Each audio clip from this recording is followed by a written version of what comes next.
Welcome to the Folktale Project. This is Dan Scholes. This week, we're in New Zealand. Basically because I started talking about my favorite fairy tales. And my favorite fairy tales come from New Zealand. So we're going to start with a story about fashion, which is something that I know little to nothing about, and yet I love this tale. This comes from Isabel Peacocke's Piccaninnies. This is Christmas Tree.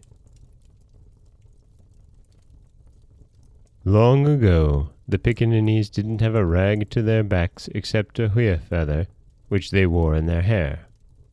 They were the jolliest, tubbiest, brownest babies you ever saw, with tiny, nubbly knobs on their shoulders, as if they had started to grow wings and then changed their minds about it, and little furry pointed ears, as all wild creatures have. Only these were not wild, but very, very shy. Where did they live? Oh, just anywhere, all about, in the fern, in the long grass, down on the sands, in all the places babies love to roll about in. And then people came about. So tiresome. They began to make houses, sell things in shops, tear about in big boxes on wheels, and send great, clattering, shrieking, puffing monsters rushing through the country, dropping smoke and cinders like anything. There was such a clatter and a chatter, such gabbing and babbling, such hammering and banging and laughing and crying and hurry and scurry and rush that it was enough to drive one crazy. There was such a fuss. The Piccaninnies simply couldn't stand it, and they fled to the bush. Well, wouldn't you, with all that going on? And there they lived a long time. What fun they had, swinging on the giant fern leaves, climbing the trees, chasing the fantails, riding the kiwis, who are very good-natured, though shy, and teasing the great, sleepy, round-eyed moorpork, who is so stupid and owlish in the daytime. And then people came into the bush. Did you ever? The Piccaninnies took to the trees all together then, and no wonder. And then, one day, someone in a picnic party left a scrap of paper blowing about. You know the horrid way picnic parties have. And a Piccaninny found it. As luck would have it, it was a girl Piccaninny. Had it been a boy, he simply would have torn it up and made paper darts to throw at the other boys, and no harm would have been done. But girls are different.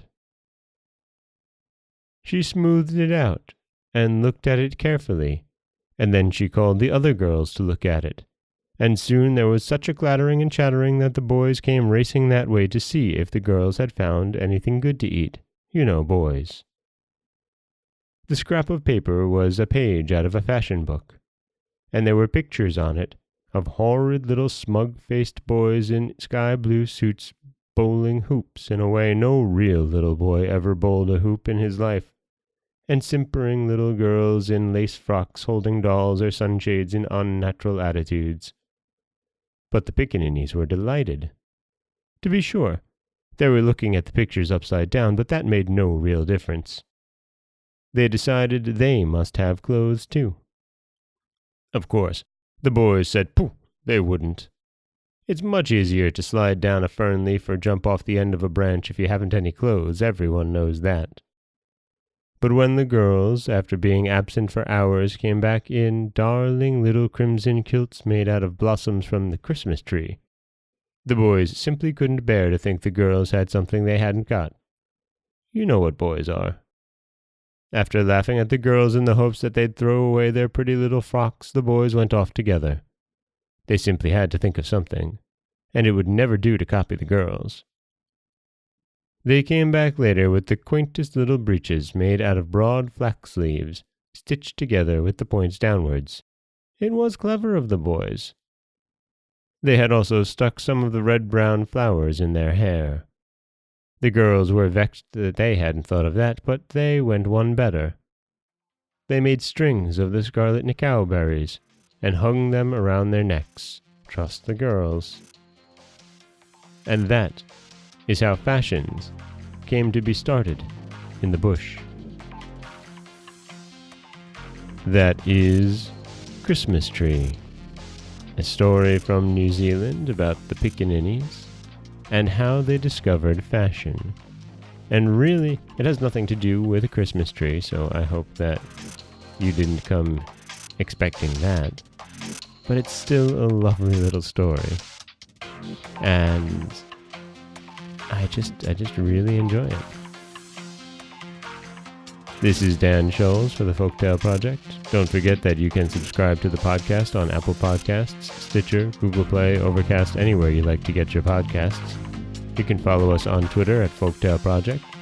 You can find us on Auto Radio, TuneIn Radio, iHeartRadio, Spotify, anywhere you like to listen. And you can always head over to folktaleproject.com, where you'll find a new story waiting for you every Monday, Wednesday, and Friday.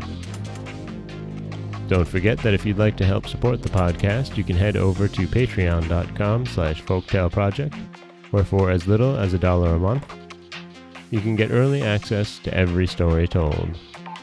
As always, thank you so much for listening.